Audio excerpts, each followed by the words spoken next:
ខ្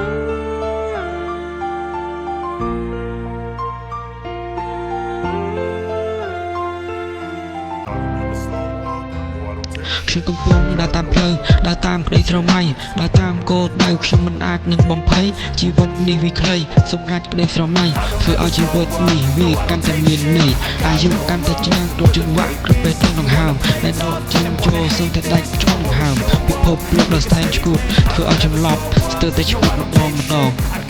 ពន្លឺអាចរលត់ទៅតាមខ្ញុំនៅតែភ្លឺបេះដូងលោតទេដូចមិនមែនជាអ្នកជំងឺពេលខ្លះឈឺដែរតែខ្ញុំនេះមិនភ្លឺព្រោះខ្ញុំពេលនេះវាមិនមែនជាអ្នកជំងឺមានរូបមានគឺជារឿងធម្មតាការចាស់ឈឺស្លាប់ព្រមវិខិតគឺជាអ្នកចាស់ដោយតាមកម្មបណ្ដោយតាមព្រះវិស្តាកុំឲ្យជីវិតនេះលេចលងហោះហើរទៅលើវេហា